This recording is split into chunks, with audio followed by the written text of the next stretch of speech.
Jesu uma ngingena seyehlisa kwesi-3 manje ubuye ehlise kahle kwesi-2 uma ngingena eJesu nomsindisi omuhle uma ngingena nawe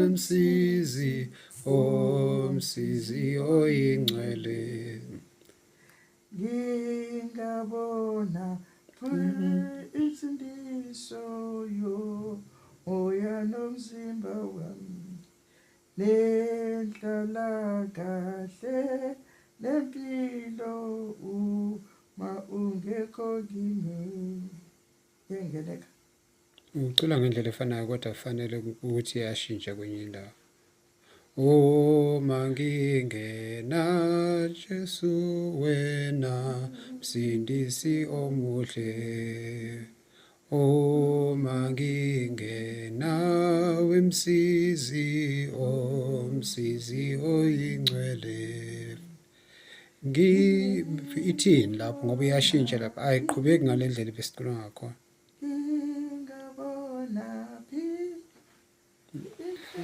Insindiso asiyekele ke khona iyanda siyeke sicula ilandelayo sibheke ilandelayo iyala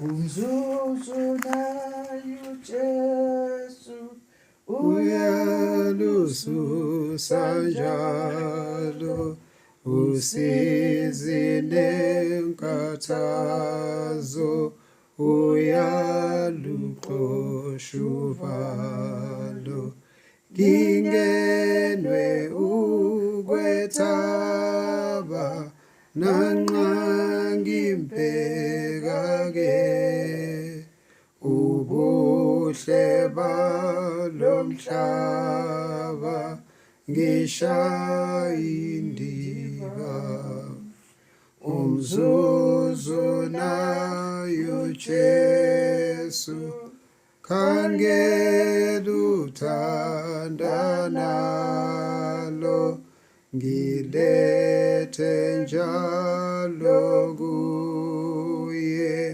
usizi nemithwalo nxa ngidinwe indlela aphela amandlanya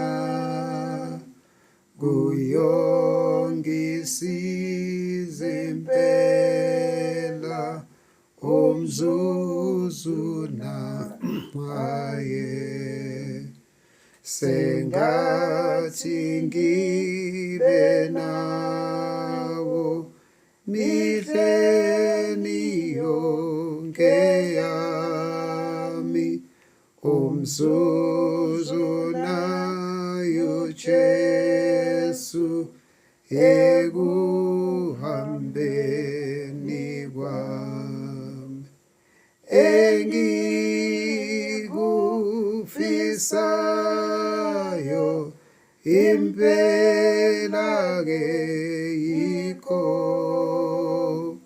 kuze kube phakade ngihlale naye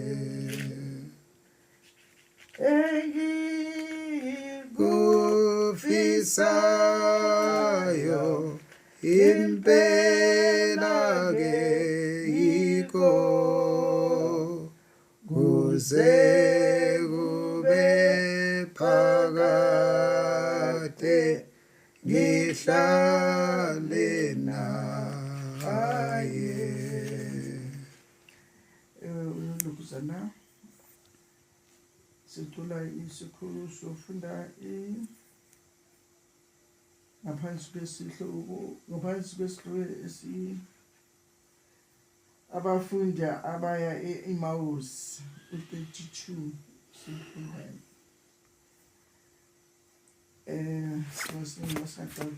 amehlo abo ayesevuleka bamazi, wayesenyamalala kubo.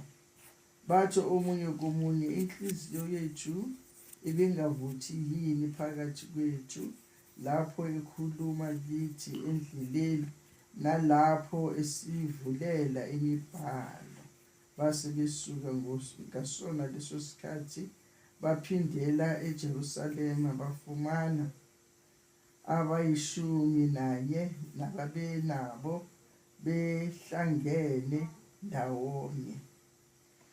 Abafundi lapha sisezwa babeya e-Emmaus, kushuthi bebengahambi ngoba behamba nje, bebehamba ngoba bebaleka ngoba kushuthi nabo babafundi bakaJesu, ngoba kuthi abafundi abaya e-Emmaus njengoba uJesu babekhona abanye, kodwa i-12 le ile kade nayo njalo njalo.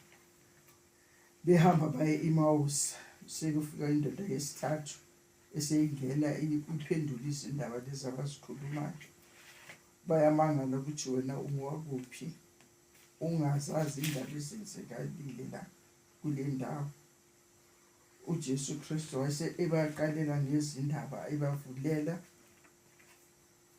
kodwa bona ngokwamehlo abo bebengaboni ukuthi bakhuluma naye, nguye uJesu lo, bebeyikhulumela nje. Yingakho lapho sebathi inhliziyo yethu ibingavuthi yini phakathi kwethu lapho ekhuluma kithi endleleni nalapho esivulela imibhalo. Ngoba kade bengaboni ukuthi uJesu, yingakho kade bakhungathekile, bangakhulumi lutho.